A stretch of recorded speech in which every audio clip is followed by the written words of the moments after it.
We are live on Yay. Substack. Woo! And we have Jeanie Hosken on again. This is episode 55, The Anatomy of a Real Apology. And just to start off with, and thanks to everyone for hopping on live. I see some people hopping on here. Last episode, on episode 54, Jeanie walked us through, we had a really good discussion on how to develop emotional intelligence. Jeannie's a counselor, and Jeanie has over close to 40 years experience with being a dietitian, being a counselor for both individuals, for marriages, couples, right? And we've had some really good discussions. It was funny because at my year end, I made this post on Substack. I was thanking everybody that was on, and I think I said that you were a two-time, or it was like a three-time guest, or it was a two-time guest, but you were actually on three times, because I Yeah. think the interview that we did is basically, I think, on your Substack. I think I ended up posting it on the podcast. So when I looked at it, I'm like, geez, okay, so this is the fourth time I think you've been on the podcast here. Yeah. But so we were talking last episode, right before we ended the year, about emotional intelligence. And we started to talk about it a little bit, but we didn't quite get to it. So we wanted to do like a part two, where we wanted to talk about the anatomy of a real apology. And I know that for me, in my life, and in this realm of working through my relationship with porn that started at the age of 10, I think of apologies. It's almost like it was a foreign term when it came to that arena in life. I Mhm. feel like in other ways in life, I learned how to apologize as you would for, hey, taking too many cookies out of the cookie jar, or saying a bad word, or hey, maybe I was picking on one of my siblings, or something, or hey, you're in school and you do something, you apologize. But I think when it came to porn, it was such a hidden thing, like a secret in my life, something that I didn't want people to know about. So I think when it came to time, when I was in my marriage, it was like the first year in my marriage, when I got caught, with porn. I look back at that time, and I think at that time, I think I was like 27 or so. I look back at that and I kind of cringe a little bit, thinking about how I handled it. And when I think about it, and I work with guys. I'm in a weekly group, also in Bible study, where we talk through hard stuff. I think that's still like a thing that us men, and women, of course, too, struggle with, is Yeah. not just apologies like with our porn habit per se, but just apologies overall, in general. I feel like that was a skill that I was really lacking in, and I think that my relationship with porn like really made that evident when it came out, and I didn't fully really, I feel like, connect with the full anatomy of the apology. I feel like until maybe the last relationship after my divorce, that was a really healthy relationship, to where we actually practiced it. It was almost like we walked through it in steps of an apology, and it was really healthy. Yeah. So that is a long-winded intro to what we're going to talk about today. But Jeannie, I know you work with a lot of clients. I'm sure that's something that comes up a lot, Mhm. is apologizing. And I think at the foundation of apology is like, you want to heal. You want to heal with that person. Yeah. So I'll just hand it over to you. Like, like, why do you feel like apologies are so hard for people? Yeah. That's a great question. First of all, I agree with you that they are hard. And that relates to the question that you just asked me, which is why is it so hard? And I would say there's probably a couple of big main reasons. The first reason is a lot of us haven't actually seen it modeled very well. Mm, Okay. We haven't actually seen it in practice. So I know in the home that I grew up in, I I never heard mom or dad ever say sorry to the mm, kids, to their kids. I heard it once from my dad, and that's when he he caused me to bleed because of a beating I got. And I think he got, kind of shocked. And I was shocked when he came in to apologize, but I never heard it modeled. And Mm. so when you don't see a model of repair in your own home growing up, it's very hard to do that because we learn a lot of times by watching. So that would be the first thing, is it's not modeled. And it's Mm. actually a really vital element of parenting, is learning how to say sorry, because obviously parents are not perfect. They make mistakes, and kids don't need their parents to be perfect. What they need is parents who know how to repair, to be able to Mm. say, ugh, gosh, I got that wrong. I am so sorry. You were scared when dad yelled at you, and I get it. Can we try that again? Okay, so that's what we need from our parents, but we don't see it happen. And then, therefore, it's like, how do we do it?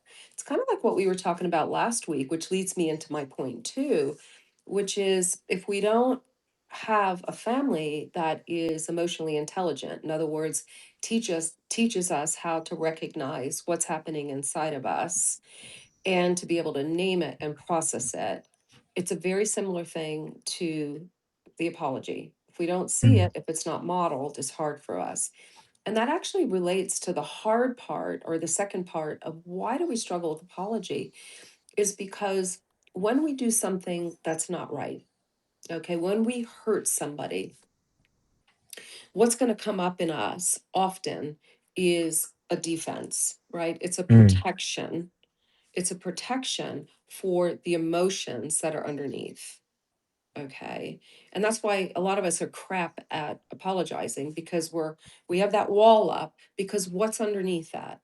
We're feeling guilt, we're feeling Mm. shame, maybe we're feeling fear because this is the third time I've done this in the last month, and I have fear that I've just blown up this thing. Okay. Maybe you Yeah, have that's a big one. loneliness. Okay. Maybe there's some loneliness in there. Like I'm just feeling stuck in what I've done. It's a chronic problem.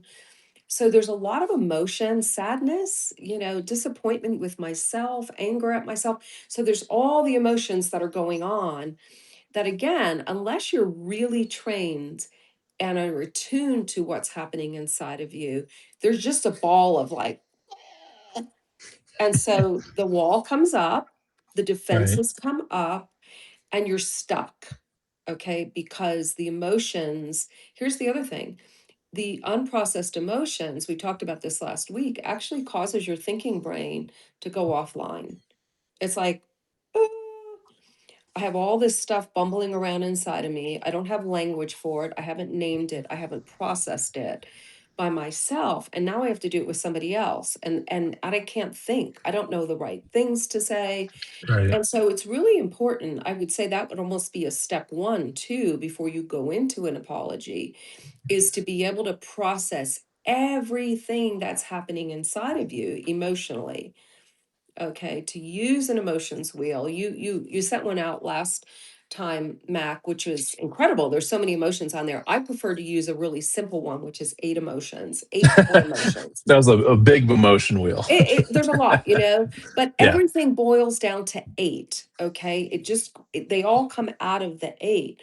And so getting to go through like an emotions wheel and say, okay, I feel anger, I feel guilt, I feel shame, I feel fear, I feel loneliness, I feel sad, I feel hurt.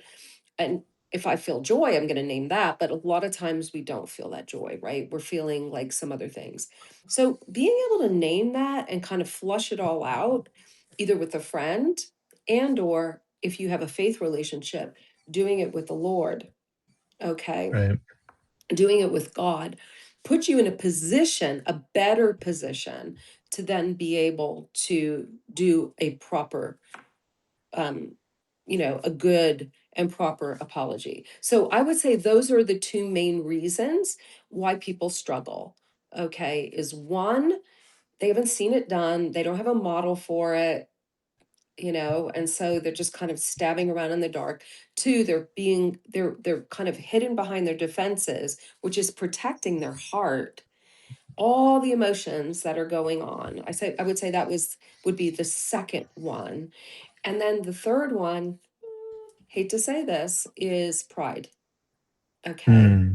It's Yeah, big it's time. it's really hard for us to admit that we've made a mistake. For some of us, that's really hard.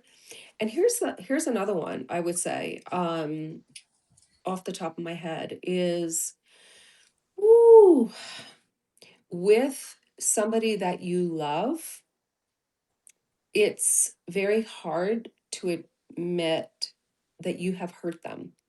Hmm. Yeah, that's a big one. Okay. And I think that's the nature of an addiction a lot of times, which is why in a 12-step program, one of the steps is I need to actually go to all the people that I have hurt. We don't Yeah. want to face that. It's like, la, la, la, la, la. No, no, no. This isn't hurting anybody. This is just me and my, phone or whatever. And the nature of addiction is not to want to take ownership for the pain that we've caused another person. And so that is hard. It is really hard. And I know, Matt, you have said that to me before. It's like you still struggle at times dealing with the pain that you caused your ex-wife, somebody that you loved and cared very much for, but didn't fully appreciate what was happening for her. Okay. So yeah, Hmm. yeah, Yeah, and and I remember too, it was like an overwhelming feeling, I think initially when it hit me of how much pain I was causing, that like you were talking about, it's like you kind of freeze up because you have all these internal emotions to where you feel so terrible that you're really truly hurting the person that you love, and it's through the actions that you've taken, right? And I with porn, it's something that I did in secret, and then I'd lie about it. And yeah, typically, I mean, I remember she used to tell me like the lie is more hurtful. yeah, Like it just like lying to me about it and not being honest about it, right? right. But yeah, like you were saying, I think um,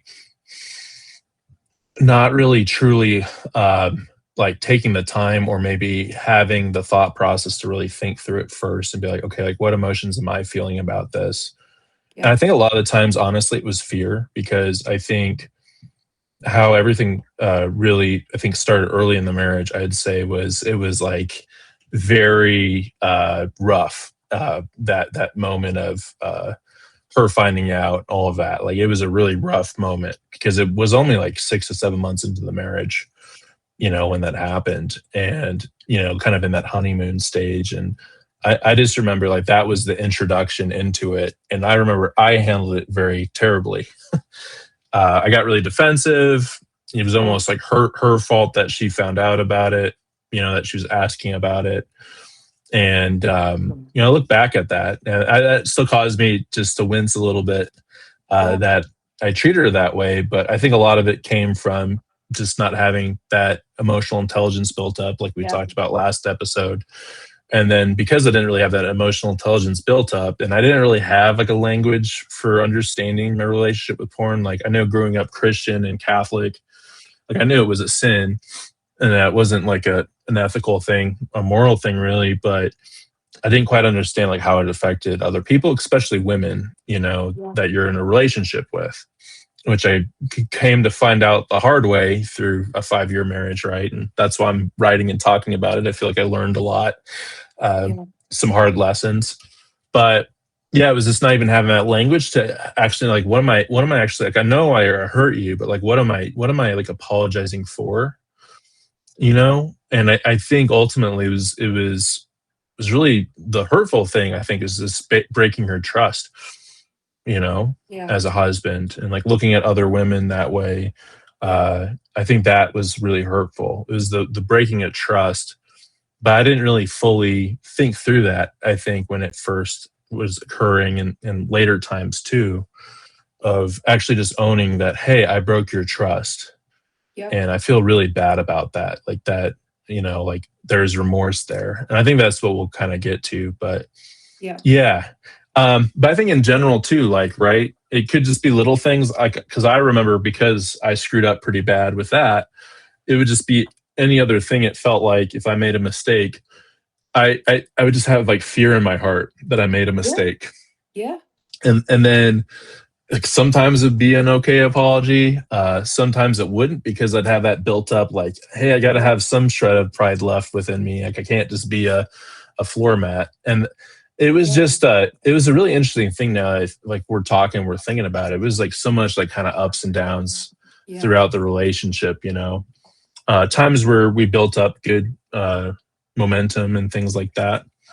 And that's probably where you are more in tune with your emotions and things. But yeah, Right. as you were talking, I was just thinking through all those things. And yeah, and it's an interesting thing. I think as the audience is listening, you know, it'll be good for us to like think about, you know, what are some instances that we really have a hard time apologizing, you know, for in our Mhm. personal lives, because I think that's something I hope we can kind of get through and talk through as we go in this discussion.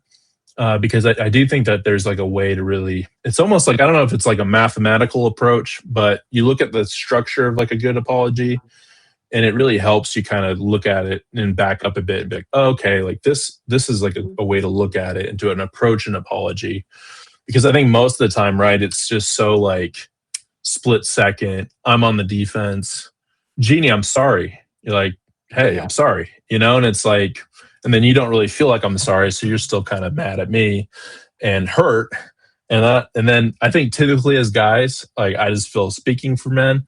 I mean, and maybe it was like having like the male gaze through the porn, and maybe that's how I treated women, but I feel like I was often pretty dismissive because I didn't really get women's emotions, to where if I hurt a woman's feelings, you know, like in high school or college or whatever, I don't know. It's like I didn't really even, I was like, oh, you know, they'll get over it. Because it's Right. almost like I was thinking like how I would act maybe in that instance, right? But I'm Mhm. not being empathetic. There's no empathy. It's just me thinking like, hey, like if that was said to me, I wouldn't care. Um, and then of course you find out, well, that's really hurtful, and you know that's not how you treat people. You Right. should Right. actually treat people better than that. Right. You hit on a good point, and you kind of said it and then you said it again in a different way, but I really want to make sure our listeners hear this. Um, we can't actually know 100% of how our actions impact another person. Mm, Okay, like you were saying, I didn't I kind of didn't get it. It's like, part of it is your defensiveness, part of it is you're like you're on high alert, you're just trying to like cope with the swarm of emotions you're feeling. So you just kind of blurt out, I'm sorry. You don't even really know what you're sorry for. Are you sorry for getting caught? Like, I mean, you know what I'm saying? that's Like, typically what it was. you're just like in this panic. And so part of this process, we already said it's really important you have time to prepare yourself for proper apology. You need to flush out all of the emotions that you're dealing with. Okay, you might even be feeling angry at the person because you got caught, and you need to name that and you need to get it out before you try to do this apology, because then that anger is coming out like, well, you shouldn't have been on my phone, or you shouldn't have walked in on me, or you shouldn't, like crazy stuff that people do. I'm talking about Hmm. specifically porn here. So flushing Totally. out, but then going in with the idea of, I'm going to go in to listen to this Mm, person first.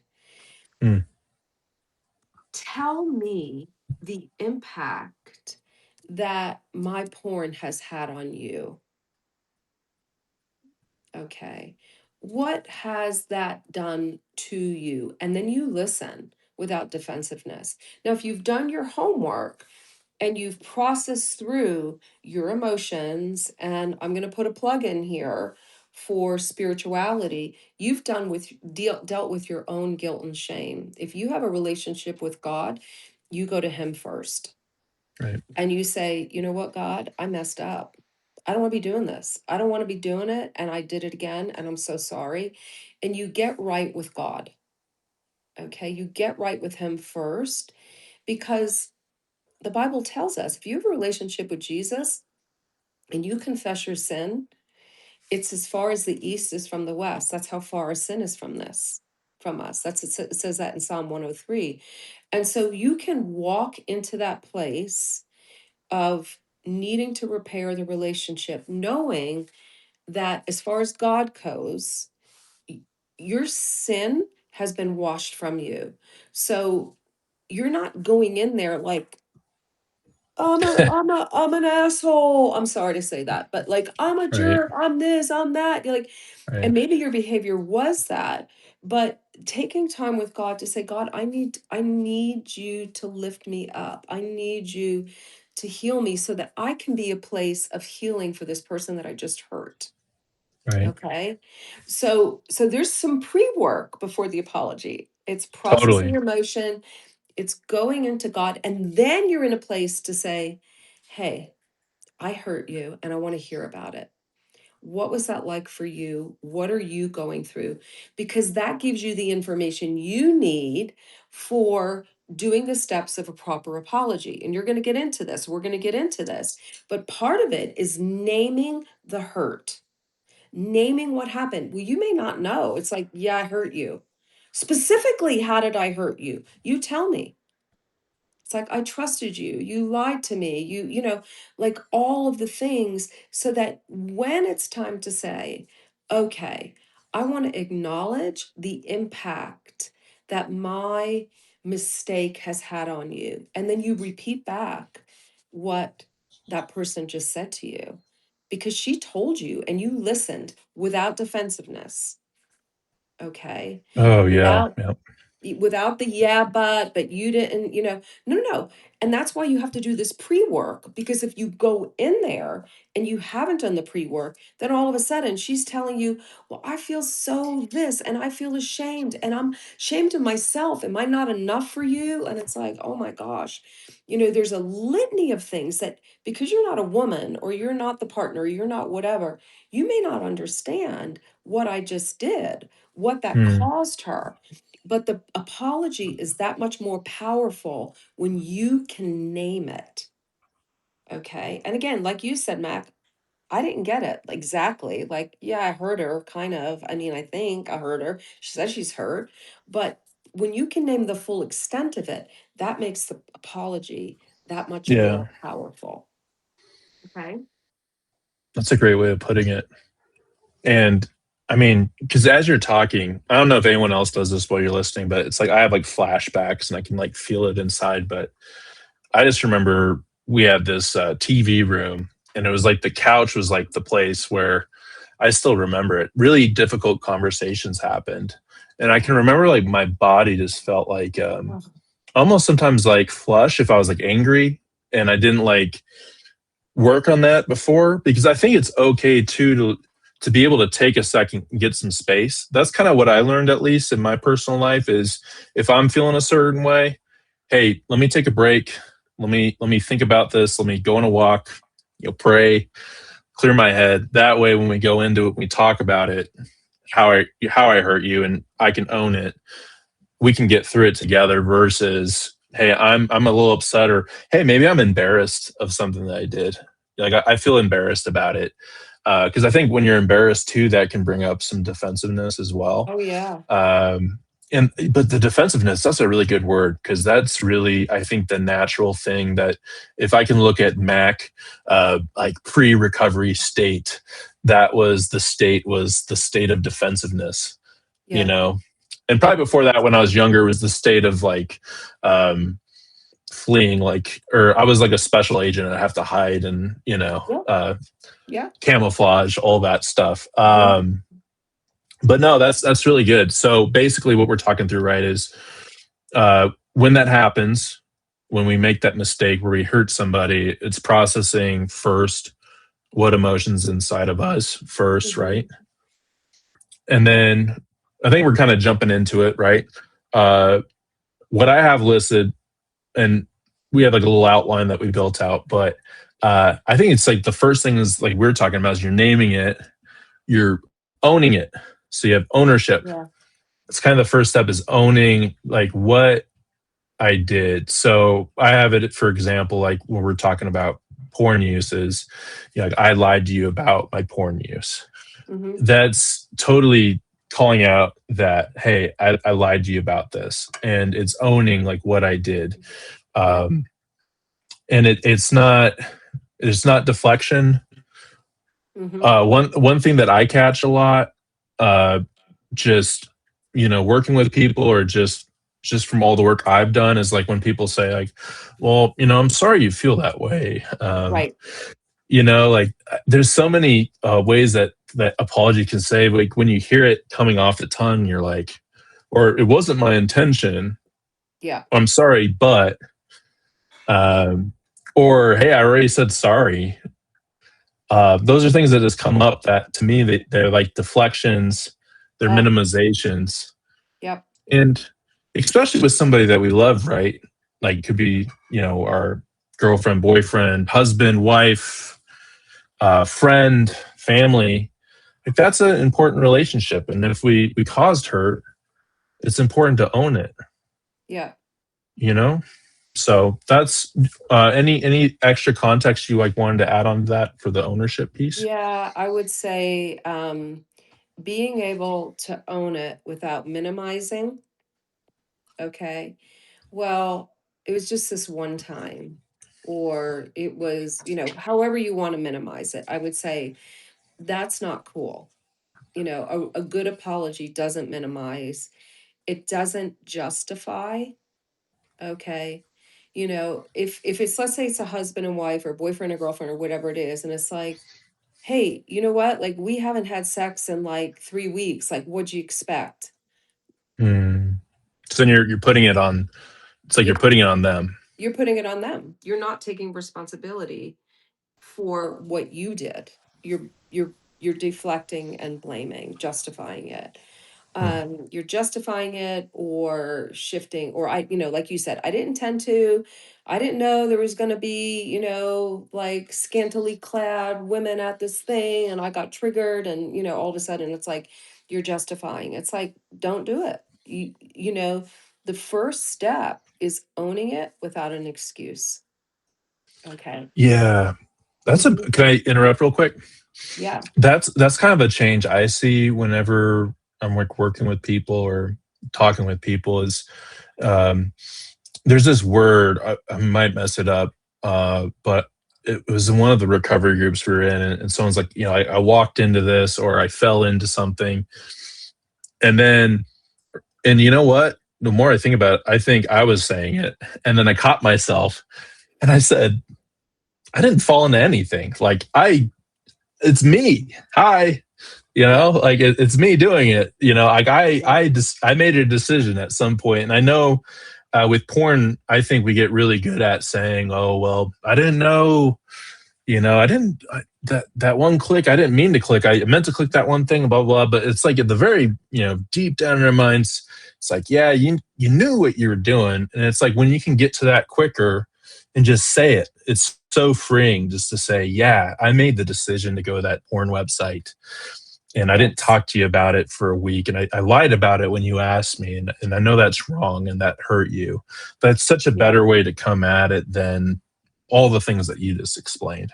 Because Yeah. I think too, right, when I remember what caused a lot of pain as well was if someone's opening up to you and telling you how much they're hurt, and then you just deflect it back at them. Man, like, it's that hurts, like, Oh, yeah. it's a really painful thing because someone's opening themselves up, they're being vulnerable. Yeah. And to someone, like, if it's your spouse, like, that's the person that's supposed to be by your side. And uh I think back and I'm like, yeah, like, that was really hurtful.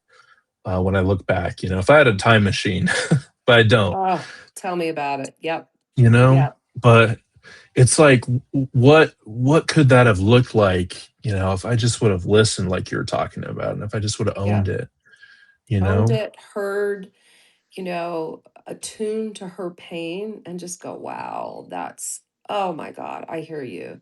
I hear you, babe. You don't even have to understand it. You don't right, have to be like, oh yeah, I totally get that. No, no, no. right. You could just be like, oh, I hear that. Wow. Oh my goodness. Yes. Ugh, yeah, just kind of Attuning, listening, letting her or him, whoever you've hurt. This goes for any kind of thing outside of porn, Right. too, by the way. Right. It's not just porn, but Right. it's being able to hear and listen without judging their experience, because their experience is their experience, and for you to go, well, that shouldn't have hurt you. Like, Right. why'd you get hurt that I just like looked at that girl? Okay. Right. Do you know what I'm saying? Like, you cannot do that, because that is just, it's disregarding another person's experience. And when you disregard their experience, you're disregarding them, essentially. Okay. Yeah, and those are really raw moments, right? Oh, yeah. And when I look back, I think those are such like they're moments that can really strengthen your relationship, but they're also moments that can really hurt it, or maybe just keep it in that cycle to where it's like, okay, like why are we even talking about this, right? Yep. I think that's where it can get sometimes too. So we're talking about ownership's like number one when we're talking about it. I think number two we started to talk about is I have down like Yep. impact awareness, right? So we were talking about that, and I think one thing I wanted to talk about real quick is I think the interesting thing that I've come to know is I think oftentimes like when men are looking at porn, uh, and I know like for me, it's like an emotional thing. It's like an emotional blanket that I'm looking for Hmm. to like, if I'm feeling like really terrible, it's like Yeah. that thing to reach out to that's all the way from childhood. But I think typically like, and it took me a really long time to really get the terminology and like understand that more. But I Right. think like when we're talking about impact awareness, on the other side, like my wife at the time, it's like, hey, like you don't think I'm attractive. You're looking at other women instead of me. Like I'm not good enough. That's like their experience. And just because in my mind, I'm like going to this because it's like this, I'm in a really bad place and I'm going to this thing for comfort. It's not Yep. even like I'm trying to hurt you intentionally, Right. but I have to be aware of it is hurting you. And I Yep. have to be able to, be aware of that. Right. Right. Because intention doesn't really count. You can have the intention, I don't want to hurt you. But when you hurt her or him or whoever, then the important thing is to acknowledge that. Don't even say I didn't intend it, because it doesn't Right. really matter. You hurt. Hmm. Okay. And so that's really important. I would say this too, and I wanted to put this in when we were on that step one, which is to acknowledge without excuse. Keep in mind that sin, and let's just name porn for what it is, porn use, especially if you're using it in a marriage, okay? And you're introducing it into your relationship or whatever. It's sin. And sin is very deceptive. Okay. That's the nature of sin. It'd be like, and so the nature is deception is very deceptive, right? So when we start to minimize, when we start to make Mm, excuses, when we start to justify, it actually keeps us in that place of deception and totally. sinfulness. It's insidious. And so when you can just come clean and go, this is what I did, and I'm not going to excuse it, that kind of breaks the back of deception, because the enemy wants you to stay in a place of deception and to go, that didn't matter. Like, you didn't do that much. Like, you just went on that one time. That's her problem. That's the nature of what Satan does to us. He wants to convince us it's not that bad. And the only way to break out of that is to just call a spade a spade Mm, yeah, and own it. and Oh, own it. it's great. That's so powerful. I love Yeah, that yeah, because yeah, I think when you're in that cycle of lying, because that's what it is like we're lying, and we're lying to ourselves. I yeah. mean, there was a long time in my life where uh, it's almost like I just came. I settled for a little bit to where I'm like, I'm not even gonna think about it. I'm just gonna do it. I'm not gonna apologize about it. I'm Oh, just gonna yeah. do it. And oh my gosh, like what it affected everything in my life, Oh, really, God. Yep. And it slowly affects like your character. Hmm. Because I mean, people that know me were like always like, hey, like that guy, his word is good. And it was like I'd follow through on everything except for this one part of my life that I was being Yeah. very dishonest about, right? And then it all came to a head, right? And of course, if y'all don't know, I went through a divorce back in 2023. I was married for 5 years.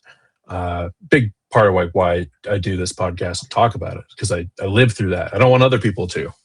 Um, but no, that's really big, Jeannie, because I think how else can we really break it but repenting and saying, hey, this is what I did. Yeah. Yeah. And that breaks the back of the deception. Because here's the other part of the deception. And you witness this when you're like, screw it, I'm just going to do it. I'm not even going to think about it. I'm not going to Right. it That's the nature of sin. You can't just keep it over in this one little area and just think, oh, I'm just doing my little thing over here, because it infiltrates. Okay. That deceit infiltrates everywhere. And before you know it, you're not a person of integrity anywhere. That you're saying, yeah, I'm gonna show up, dude, and then all of a sudden you're not showing up, or you're not doing the thing, or you're not kind to other people, or you're because once that door is open to darkness, darkness isn't happy to just stay in that one little corner. Darkness wants to own you. Mm, Okay. And so that's why the antidote that is to own it. Okay.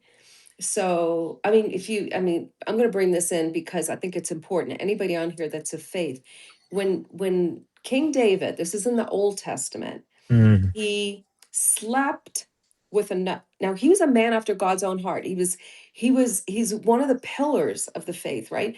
But he slept with another man's wife, Bathsheba. And it didn't stop there.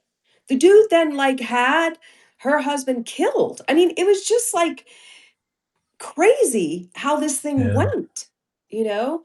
And it wasn't until he went before God and he said, God, I have sinned before you. And he took ownership for what he did. He didn't try to make an excuse. Oh, she was bathing on the roof. Like she shouldn't have been up there. She was in my field of view. Like She was I wasn't looking for that. Like anyway, so that's why when we can just like take all that justification, all the minimization, all of that down, and you get to it, that's actually for you as much as it is for the person you're apologizing to. Okay. And Mm. it's not to do with porn. It's like, I lost my temper and I yelled at you. Not Yeah, you because made this me yell at you because you didn't do this and you didn't do that. right. So I got upset and no, no, no. I lost my temper and I yelled at you and I shouldn't have done that. Period. Yeah, I'll own up. There was something. My dad and I had some political disagreement, and I got like really like just said something that I probably shouldn't have. And it wasn't towards him; it was just towards this thing. And I remember like walking, up to him and like shaking his hand and said, "Hey, I didn't react the right way, and I'm sorry. Like that was out of line." And hey, we Yeah. settled it like that night, just said, hey, like I shouldn't have done Yeah. that. Yeah. And yeah, that changed the whole atmosphere in the room. Yeah. And but it took a second to like create some space. Um, Yeah. you Yeah. know, Yeah. but it, Because when your you know, emotions are on, when you're agitated, when you're feeling that way, you've got to get into a place of emotional regulation. mm, Okay. And so you do that. I'll keep going back to what we talked about last time, which is emotional intelligence. You start to recognize what's all this swirl that's happening inside of me. You start to name it, you start to process it. Okay. And sometimes you need to do more because it's like your blood is pumping right. and you've had your body is now in that fight, flight, flee mode. Okay. So you need to get back in regulation and you can do that any number of ways, but deep breathing, you can go exercise, you can move, humming can help. So there's a bunch of different ways you can look that up of how do I get into that place of rest and, a place of rest. And then you're in a position to help do the proper apology. Mm, Okay. Don't apologize too soon. That's what I would say. Some people are just like, that's a good oh, I tip. just want to apologize. I just want to get out of this guilt. And as a way to kind of cover up my emotions. No, no, no, no. Okay. A proper apology takes some time. Yeah, because I think I used to just think like sorry was like the magic word. Oh my gosh. Yeah. And then throughout my marriage, I was like, I'm, I hate this word. This word sucks. Like, what does this word even do? You Yeah. know? And Yeah. I think I started to figure out like this, I'm not even using the word like how it should be used. Yeah. And through therapy and couples counseling, like I learned a lot to be like, oh, Yeah. yeah, I wasn't Yeah. even really apologizing. I was just saying a word thinking that she'd be okay with it. And Yeah. that wasn't My the get out of case. jail free card. I'm just going to say sorry. But Yeah, here's sorry. you Yeah. don't know what you're sorry for. How can you say sorry when you don't know what you're sorry for? And that's why taking that time to say, tell me about what that was like for you when Mm. you learned I was using porn. Tell me how you feel about that. Tell me what's going on for you. Ooh, just that alone can bring a sense of safety and connection. Yeah, and I would say as a guy too, like just be humble and you might hear some things that are gonna hurt because you're gonna be like, wow, like I didn't know that hurt you so bad. Um, it took me some time, I remember, Yeah. because she definitely didn't hold back on that. And you got to be able to hear it from Hmm. their point of view, and Right. not get defensive about it because that was a Right. really hard thing for me because it's almost like you feel like you think I'm a bad person, but really they're just saying like this is how you hurt me. Not because hey you're a bad man or you meant to do it, but this is like you said, hurt is hurt. It's not intent. Right. And that's I think what I'd hide behind initially was it wasn't my intent to hurt you. Like I didn't mean to. But Yeah. like you're saying, really important, hurt is hurt. So you gotta Yeah. you gotta hear the other side of it. You gotta listen. Right, Um, right. I want to pause real quick here yeah. because I just want to highlight something that could make this whole process more challenging. Let's say you're the one apologizing, right? And Okay. you've done your prep work. You've done your y- emotional processing. If you're have a relationship with God, you've gone to God, you've apologized, you receive forgiveness, and now you're in a position to be like, I'm gonna do my cool apology. I'm gonna just listen to her. I'm not gonna Yeah. justify. I'm gonna do the thing. And she literally, we're gonna assume it's a husband and wife thing or boyfriend girlfriend. She unloads. When you're like, tell me what that was like for you. Tell me about what was going on for you. You may be like, woo, okay. You may get like Yeah. Right. lots of like name calling, because of the pain that's up in her, because we can't assume she's done this work. Like you That's can't true too. assume like she's processed her emotions and done all that thing. She maybe be like, okay, I'm gonna just like let you have it. I'm in pain and now I'm gonna hurt you.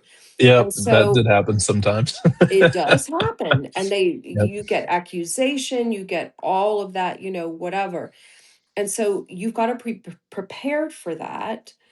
And at the same time, have some tools in your back pocket that can help kind of get you into a position where you can go back to the initial intention. Mm. So it may be where you're getting a mouthful. Ooh, you're getting all kinds of whoo, ha, ha, ha. And where you just say, oh my gosh, I hear all of that anger. I hear your anger. Whoa, that's a lot. Okay, it's a lot. I know there's a lot going on. I'm just wondering because I really want to hear about emotionally how that was impacting you. Okay, because her telling you that you're this and you're that and name calling and all of that isn't actually telling you what's happening in her heart. She's just Mm. attacking. Okay. Right. So the emotional intelligence part, it's like, well, what emotion Exactly. is it?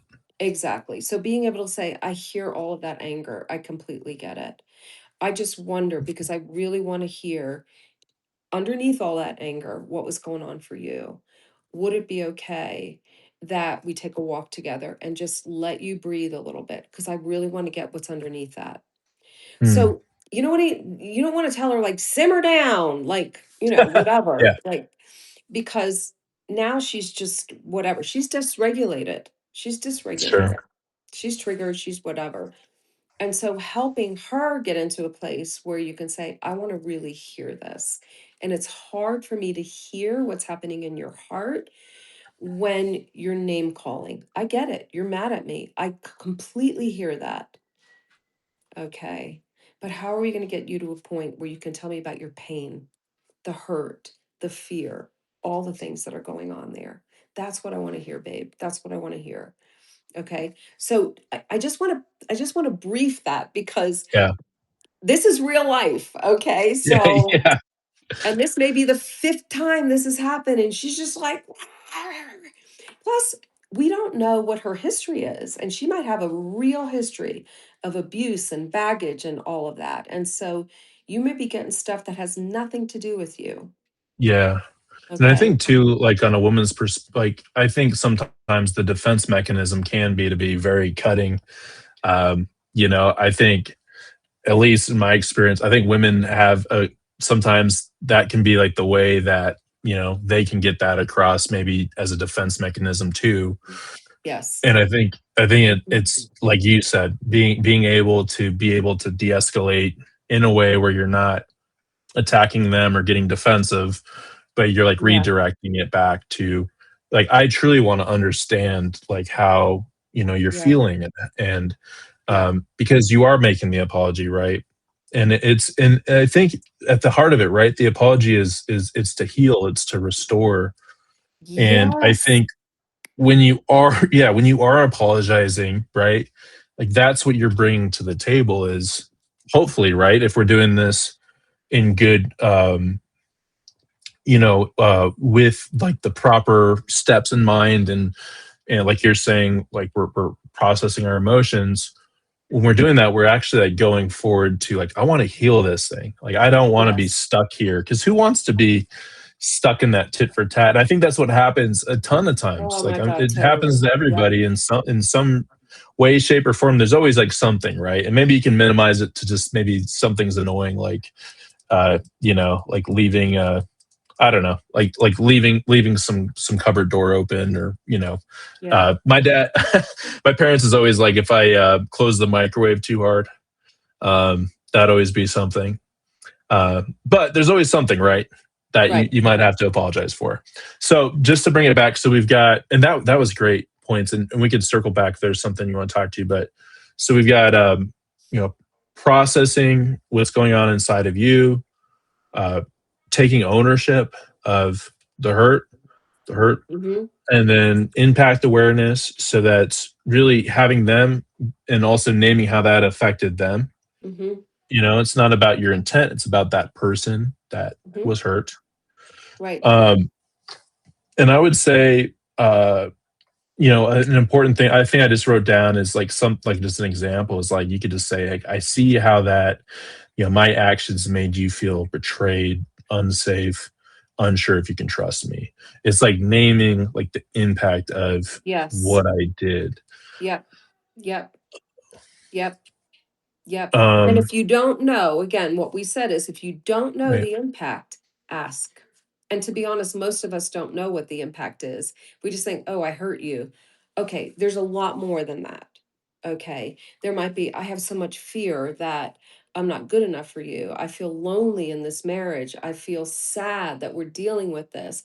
I feel guilt and shame that I'm not enough for you. I mean, this is and this would be an emotionally intelligent person telling you this. Okay. A lot of times what you're just going to get is blasted with anger because anger often is a secondary emotion. It's covering up the hurt, it's covering up the Mm, sadness, the loneliness, the fear. And so, as someone that's trying to get what was the impact, you might have to say, I hear the anger. What else? what else is happening for you, so they can Mm, get underneath what that anger is.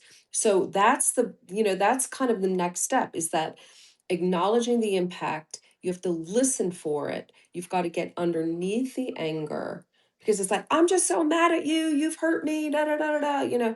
It's like getting to a point like, tell me all this stuff. Because for a woman, there's a lot going on, a lot of fear, a lot of guilt, get a little shame, that kind of thing. yeah. So, okay. So, next So step. right in the next step. Okay, so the next step. Oh man, this one took me a while as well. All of these did really in my life, but remorse, Yeah. and not shame. Which I think if there's ever been like a word that I probably struggled with the most in my life, is shame. It's just, Yeah. it's like my lifelong mission just to conquer shame, that word, Right. because that's something I've struggled with for such a long time in my life. And I know, like, when I was going through the hard parts of marriage, it was just, shame was like a chain on me. It was like my shame Right. chain. It was just dragging me down all the time. And I think when Yes. a lot of the times when I was apologizing, it was like more out of like the shame that I felt than actually like Yes. the remorse. And Yeah. I think just for me, like with remorse, I think remorse is more of an outward thing, to where somebody can truly sense that, you feel pretty bad about what you did, and Hmm. because you see what the impact was, and you Right. have empathy for that. Like, you have that emotional connection to, Right. wow, like I can see the look on Jeannie's face right now. Like, I really hurt her, um, and I think the remorse too. As a Christian, it is just feeling that sadness that Yeah. I disconnected myself from Christ. Like, Yeah. I severed that relationship because of my sin. Like, I didn't listen to him. I turned Yeah. my back to Christ and Yeah. his love. I think that's Yeah. the thing, um, Yeah. that when I think about it, and definitely, I know, like I talked about my last relapse, there was like some really serious remorse that I had about that. Hmm. And not like it was like I was happy that I had it, but thinking back, it like really was like an emotion Hmm. that made me feel like, okay, like you're in touch, like with your Yes. emotions, like you're in touch, like Yes. that's, it's not good that you sinned and that you did that, but it's good that you feel remorse about it, Yeah. Yeah. you And know. you said sad, and that's really what remorse is. It's grief. And that's different from shame. Okay. Mm, Sometimes the shame keeps you from feeling that grief, because like nobody wants, I mean, shame is the worst, right? I hate shame. It just makes you want to hide. But Mm, what shame is a messenger, and right. the message that shame is giving you is, here's the difference. Okay. If it's a godly message, it's like, you're better than that. Son, you're better than that. Come higher. Okay. That's not who you are. I'm calling you higher. All right. That can be a message of shame. If shame leads to condemnation, Mm, okay, then that's like, you're terrible. You are the worst person ever. How could you do that? You did that thing, you hurt her, and it pushes you down. So that's the difference. Shame can bring you to conviction, which is calling you higher. It's like, that's not who I am. That's not who God made me to be. I'm a man of integrity. I don't, God's calling you out of that place. Conviction, or is that condemnation, pushes you down. That's from the enemy. God doesn't mm. he doesn't condemn. That's the enemy. That's what Satan does. God convicts and says, son, that's not who you are. Come out of that place. Come out of that pig pen. Come on home. Okay. That's a great point. Yeah, and it's like, I think there can be like a lot of self-pity too when we stay in that place, Yep. instead of just having like that regret of, what I did, and like you're saying, that didn't align with my values. that didn't align with who I am. Yeah. As like out of my character.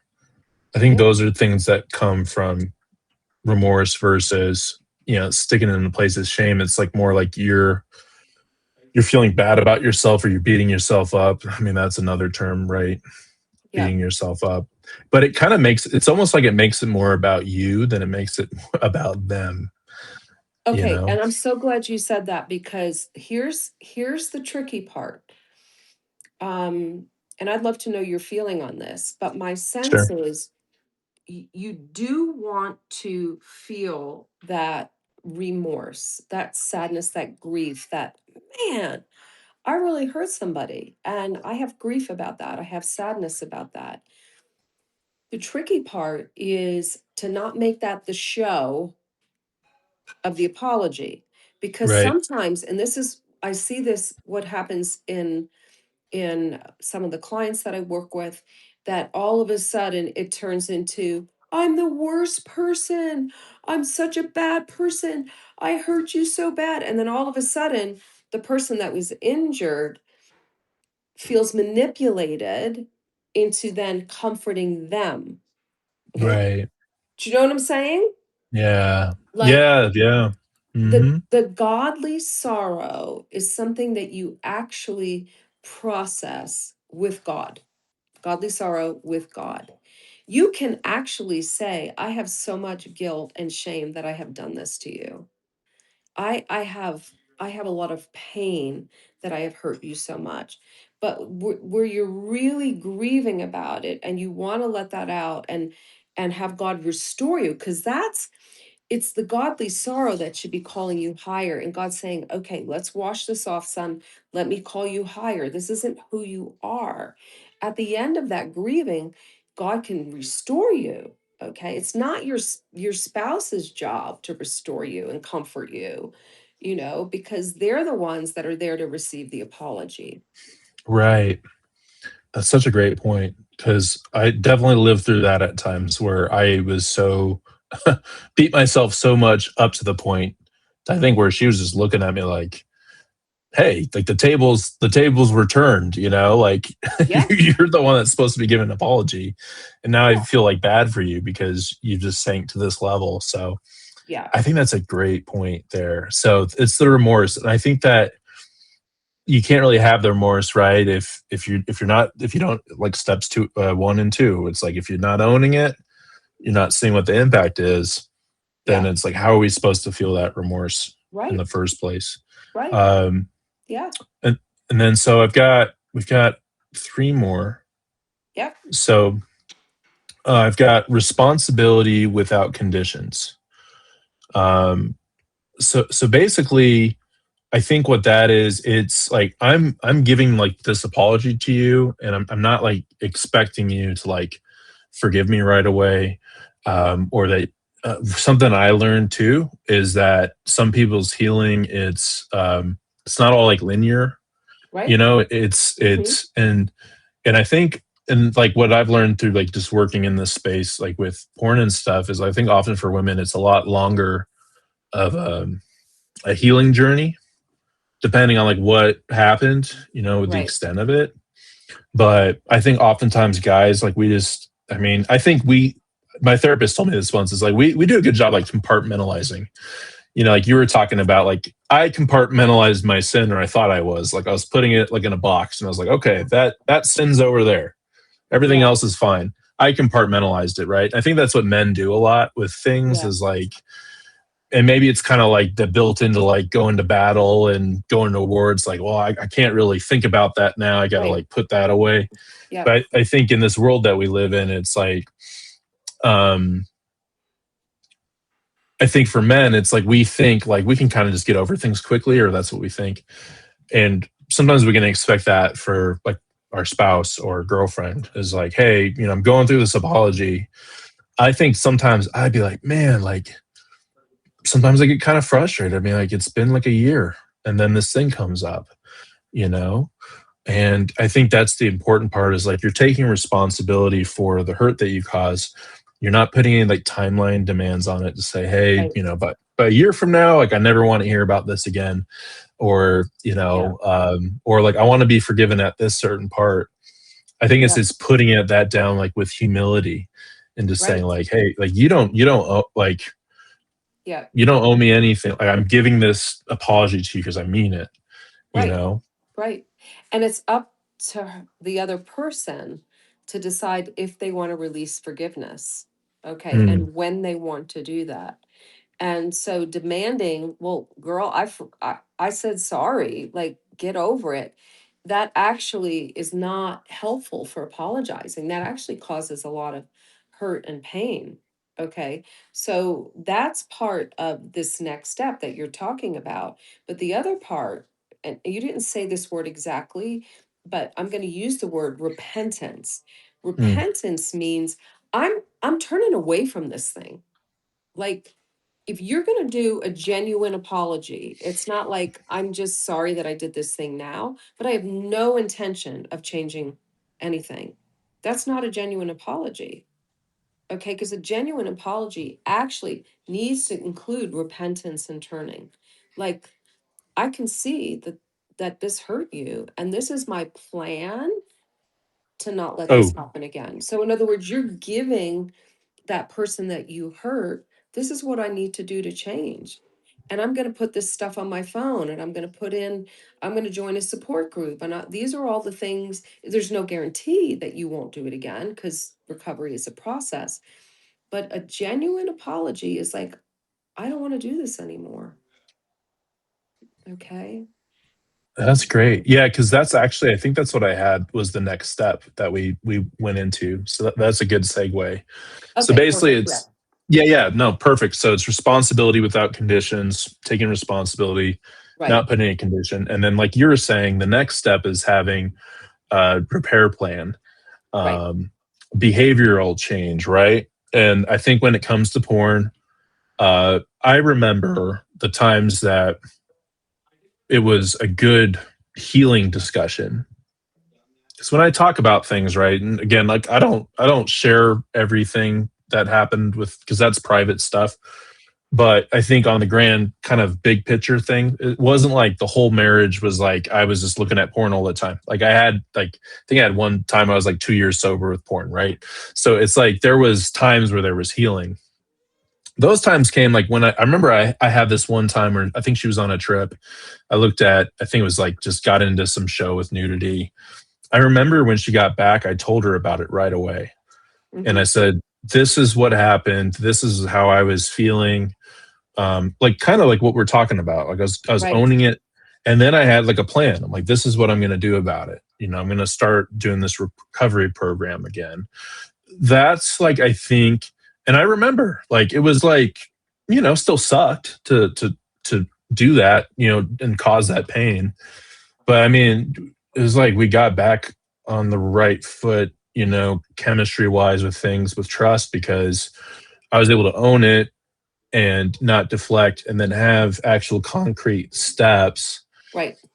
And I wrote down concrete actions, not promises, because that's like what I really struggled with for a really long time is like, Right. I promise I'll never look at it again. I promise this, I'll never hurt you, blah, blah, blah, blah, blah. Yeah. Just do the actions, like do the thing. Like that's what matters is like the actions you take, the actual things that you're doing on a day to day basis. Because like we're talking about, it's almost like with all these steps, right? I just picture like the guy apologizing to the girl, and the whole time, like I think the woman can kind of tell, like this is BS, or okay, like he actually means it. And I think most of the time, it's when you stick to more owning and like actions, and you do it, and and then the healing comes as like the byproduct of the actions that you're taking and the steps that you're taking. Hmm. I think that's like what really I think can help bolster that healing process. And I would just say, just for examples, if you're listening to this and you're struggling with porn, I mean, accountability software, that's a really big one that helps. Groups like accountability recovery groups, one-on-one coaching. I have an accountability partner, my little brother. We talk every day. Like that's something I've done almost 3 years now, almost every day. I've talked to my brother, sending check-ins. Yeah. Uh, like these are things that are, and even like little things like, hey, I'm gonna put my phone in the other room when I go to bed. I did that for a certain period of time when I was sober for a while. I was like, I just told her like, if the phone's inside, we're going to sleep. Like that's me crossing a boundary that I set. So I'm Yeah. going to put it in the other room. Like those are things that you can do to show, that you're taking it really seriously with I would porn. add something else too, because Sure. the porn use is the symptom, okay, of Totally. emotional disconnection. Good. You had said, you were turning to porn as a way to comfort yourself. You needed something, and that gave Mhm. you that release. So if you're in a relationship, if you're in marriage, part of the repentance, part of the turning away, these are the things that I'm going to do is I'm going to learn how to share my heart with you. I'm going to Mm. learn how to share my emotions with you. Maybe together we do this. Maybe we go to a therapist where we learn how to do that, or maybe we sign up for connection codes, which is I'm a connections codes coach, which helps people to build emotional intimacy in their marriage, because that is the foundation of being able to trust that when you can go to your spouse and say, I'm feeling so lonely right now. Okay. And loneliness can be a trigger for turning to porn, and your Mhm. spouse is able to hear, ooh, I hear your loneliness, what's happening with that? Okay, what's going on with that? You're able to process that with the person. First of all, the spouse is going to feel more connected because you're turning to her with what's going on versus turning to the porn. I'm going to just turn to this thing that I used to do to comfort myself. Now I'm going to Right. actually call my boyfriend, my girlfriend, or whatever into that. And you can learn to do that together. And that's a good porn for prevention plan. I mean, that's what you do in accountability groups and things like that. You start to lower that mask and you build intimacy in your group. I'm going to show you who I really am. I'm not going to hide in this group. This is what's happening for me. Well, the same thing has to happen in your marriage, right? Totally. You need to be able to do that. I'm so glad that you brought that up because I think I was talking about like recovery practical things, and then you're like, yeah, but we also got to look at like what's the underlying thing, which is great because I mean, at the end of the day, like that's what it is. And I think Yep. also too, like going to church together, Yep. that type of thing. I mean, I remember my grandma told me, always sticks with me. She's just like, God's always got to be at the center of your relationship, at the Yep. center of it. And I found the times when it was like, that's when we were able to get through some stuff. The times where it wasn't, that's when it was like, anger, anger, anger, and Yep. just going back and forth, that kind of Yep. thing. But yeah, having a plan, I think that's really important, right? When you're going into that apology, is it's not just like going in like half cocked and saying, I'm sorry.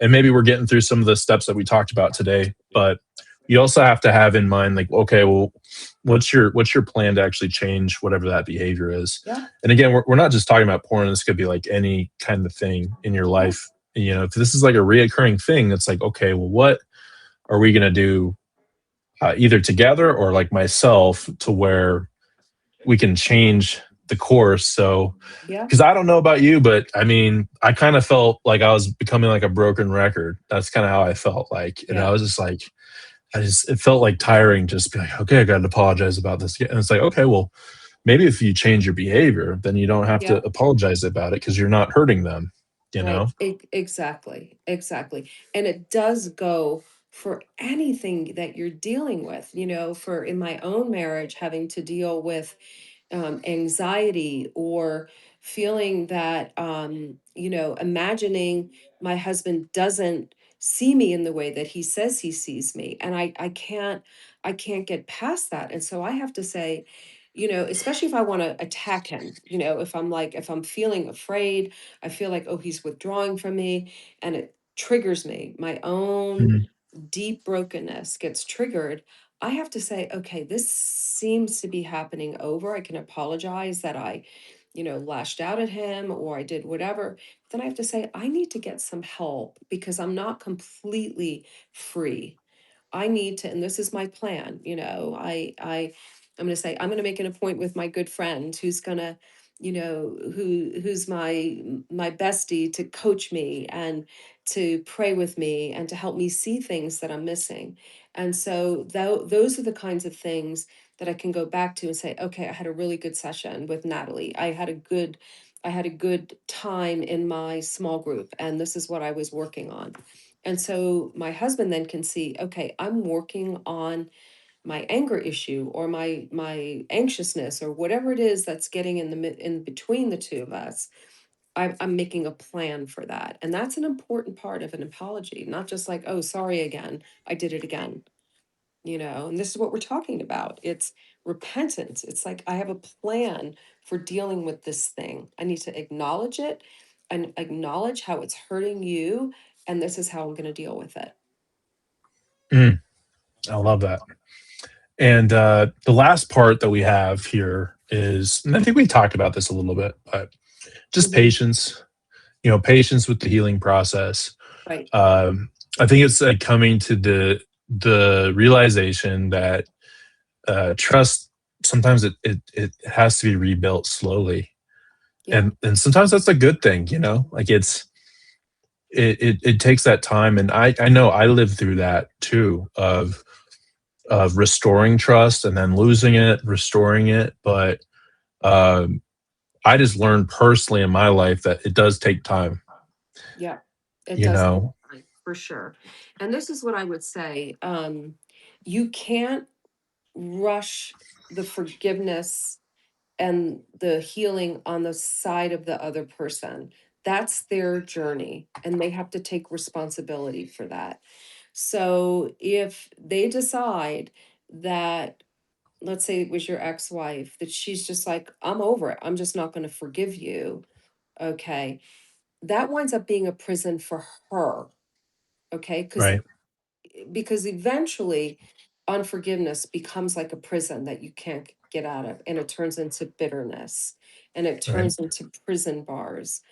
And so this is what I would say is, it's okay if you have had a wounding to be able to take some time that you need to acknowledge all of the wound, all of the pain that was happened. And that helps with a good apology because, Mac, if that was you and you're making space for your wife to say, these are all the ways that you hurt me, and you attune to that and go, I hear that.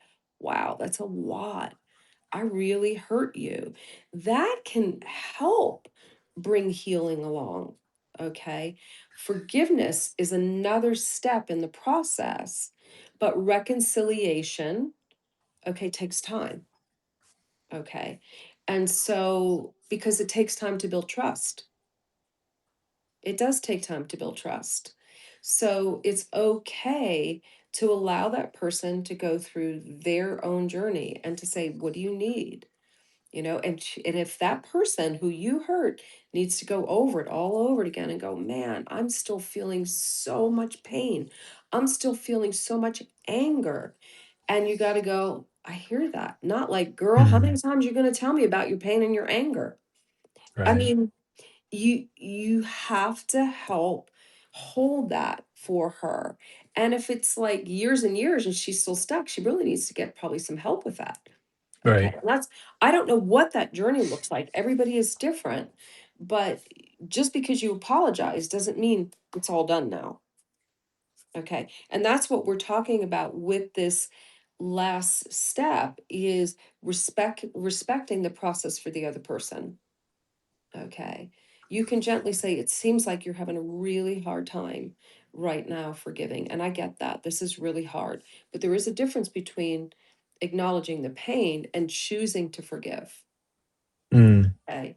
You can choose to forgive even when you're in pain because forgiveness is a choice. Most of us never feel like forgiven, Mac. We don't feel like it. mm, mm. We don't feel like it. I don't feel like Yeah, forgiving you. You hurt me. I don't feel like it. right, Okay. right. But I can choose that because I know that I have been forgiven. for what I've done. This is where your relationship with God really can help you, because it's like, I've been forgiven for so much, and Jesus continues Totally. to forgive me. And so I remember one time when my husband did something, and I was like, I'm sick of this. This is like, how many times already? And I hear the Holy Spirit say to me, 7 times 7. And that's a reference in the scripture when it says, Lord, how many times have we got to forgive somebody? And basically, that's a way of saying, you keep choosing to forgive, because it's not for the other person, it's for you. Because unforgiveness is like putting you in chains. Right. Okay. Now, I personally, when I'm working with couples that have been hurt or betrayed, I'm not like, girl, you got to forgive right away. No, no, no, no. Okay. The or the guy, whoever was hurt, like, they need time to acknowledge the wounds. They need to time to what are you forgiving? It's Right. kind of like you have to choose to name all of that hurt. You need to like name it before God and just, this is how I felt, God, and this is what this guy did to me, and this is, and you're naming all of that before God and acknowledging this is the cost. This is all the things that happened to me. And yet, God, I'm going to release that to you because you're the judge. I'm not the judge. Okay. I'm going to leave you, I'm going to put that in your hands so that I'm free. My heart is free to receive what you have for me. Okay. And sometimes that's a process. That reminds me of and I might not get this quote right. I think it's from Luke. I believe Christ says, "He who forgives little loves little." Does that sound familiar? I understand what you're trying to say. Yes. He has been forgiven a lot. I think it's kind of the reverse. I need to look it up. Um, but yes, if Well, he's, it's like, I think it's, you're talking about the story when um the the woman comes in to anoint Jesus' feet with her tears, and yes. she's a woman of the night. She's a sinful woman, and the Hmm. Pharisees are like, oh my gosh, like what the heck is this? Like this is like, she's a sinner, but Jesus is saying she's been forgiven so much, so she's so grateful, right? Like she's grateful for what God has given to her. And at the end of the day, we all have so much that Mm, we need to be forgiven for. Okay. So forgiveness is a blessing. It's a gift. And so this is the other thing. This goes right back full circle. When you said, Jeannie, why do people have a hard time um, issuing an apology? How come they have a hard time? If you haven't been forgiven, if you don't know, if you haven't received God's forgiveness for yourself, it's hard for you to be in that position of repentance, it's because like you're the like, key unlocked. it's a key. It is a key, is recognizing that you fall short. Okay. And yet there's forgiveness for you. That's why I was saying it's really important in those early days, like as soon as you've hurt and hard somebody, if you can process all the emotions yourself out of that and spend time with God, repenting before him and saying, God, man, I did that thing with my husband again. Like in my case, not porn, but maybe like I shut him down, or I got defensive, or I accused him of stuff that he's like, girl, what's happening with you? Like, I'm seeing things through old lenses. If I can go to the Lord and say, God, I did that again, please forgive me, then I'm in a position to go to my husband and do the apology like we're talking about. To be able to not be defensive, to not like say, well, you did this and that's why I'm that, and whatever. It's important. Doing that pre-work is important. I love that. And the Bible verse came out to me because I remember this point. I think we were going over this in Bible study like a few years ago. And it hit me like when I was reading it, I was like, how can I even ask for forgiveness or forgive somebody if I haven't even asked for forgiveness from Christ? You know? Yeah. And that really is like accepting like Christ in my heart, right? Yeah. Because he Yeah. died for our sins. And I don't know. I felt like that came out, that quote, because Yeah. I it like really hit me. Like the way I thought about it was like, wow, like if I can't even ask for forgiveness from Christ, like how can I even forgive myself? You know? And I'm like, Dude, I'm just like this living is with it. this chain of shame. And it's like Yeah, I live with it because it's like I wasn't asking like Christ for forgiveness first, totally. you Here's know? another key. Wow. That is such a key. If you have a relationship with the Lord through Jesus, obviously is the Lord, but and you can first come before him and say, this is how I messed up, God. And I need you to forgive me and wash me clean. And don't rush through that. Like Right. repent, but then take that time that you know that he washes you clean. And if I'm leading somebody in this, I tell them we're going to wait now. I want you to open your hands and I want you to wait until you feel Jesus Jesus's forgiveness. Let him wash you clean. Let him wash you clean from the guilt. Let him wash you clean from the shame. All the mucky stuff that you just did, let him take it all of that. So that when if you're clean, you've been washed clean by him, then you're in a better position to go in to whoever you hurt and say, okay, I want to make space for you. I hurt you. Tell me what that was like for you. Because you're kind of in a better position. You're Right. connected to him. If you're disconnected from Jesus and you're trying to like show up for the other person, you're just covered. And it's like, I'm trying to be there for you, but I'm wanting to defend myself because I'm Right. feeling so much guilt and shame and hurt and fear and all the things. So Yeah, it gets messy pretty quick. it gets messy. It gets messy. Yeah. Yep. Yep. Yep. All right. Well, I think we walked through the steps. We did. I think so. I really We got appreciate everyone. there. I think we got there, and I just love like we got some people on that have just stayed on the whole time, which is so cool. Just like listening. So really appreciate everyone being on today. And I think just like recap again, if it was like just to list it off, Just do the you steps. know, Yeah. yeah, six core components of an anatomy of a real apology. So you got number one's ownership. Number two is impact awareness. Number three is remorse. Number four is responsibility without conditions. Number five is having a plan, a repair plan, a behavioral change. And then number six is being patient with the healing process. Right. And like we talked about through this whole discussion, it's not always all perfect, and it's not like everyone's going to be emotionally regulated going through this. But hopefully, what we talked about today is helpful for people. Yeah. Because again, I think we started this conversation off just being like, yeah, like just like with emotional intelligence, I think it's like a needed thing in our society, like where it's lacking. And that's Yeah. not to say like that's because people are bad people or whatever. It's just something that wasn't modeled properly, Right. potentially, or Yeah. not even by parents, but maybe just modeled by, I think, our society, at Yeah. least in the US. We're not the best at being emotionally intelligent. We're not the best at apologizing. Whoever you look at across whatever it is, typically we're not great at owning something and saying sorry and really working through that. So hopefully that was helpful for people. And then what I'm going to do when we post this podcast, so I know some people jumped on later, so this will be available for everybody. I'm going to link to Jeanie. She has a great Substack, and it's the Restoration Center Encouragement. And then Jeanie also has a business that you and your husband work together on. It's restorationcenter.life.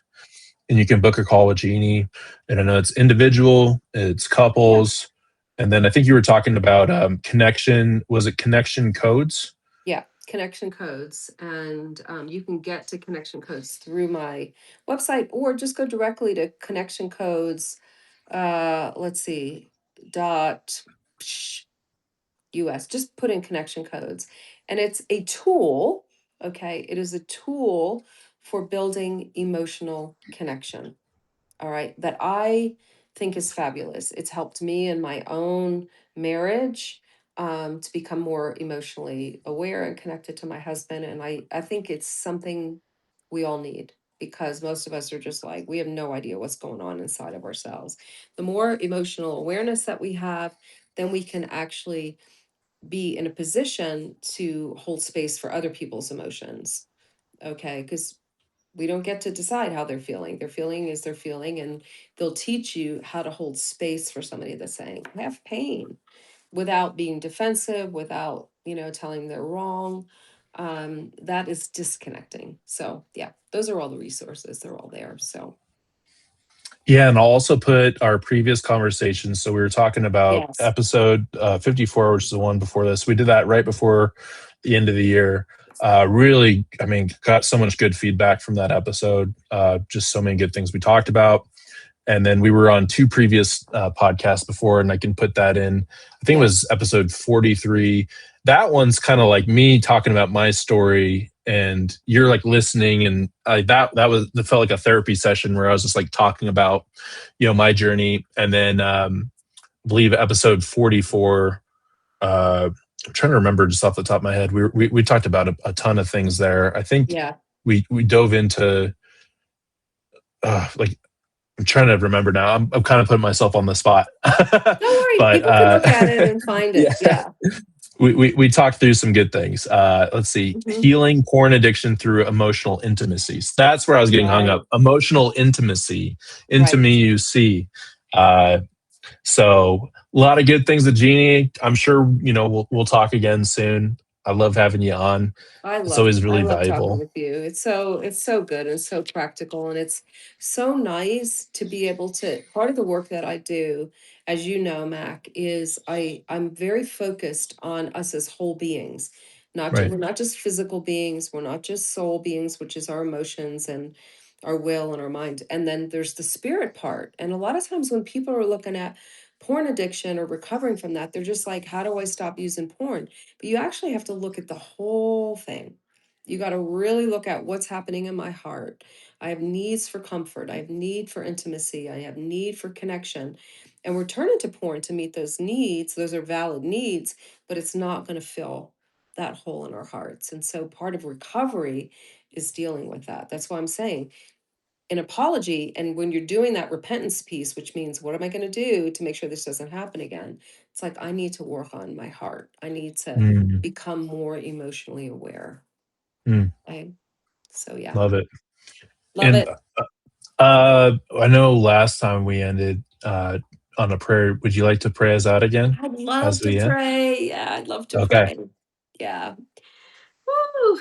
So Lord, I just thank you so much. I thank you for Mac. I thank you, God, for his vulnerability, his willingness to share his story, Lord, that others can be set free from porn addictions. And not just that, Lord, but just to become more whole, more healed, and people that are walking in their true identity, that they're not defined, Lord, by their past mistakes, but they're actually defined by who you say they are.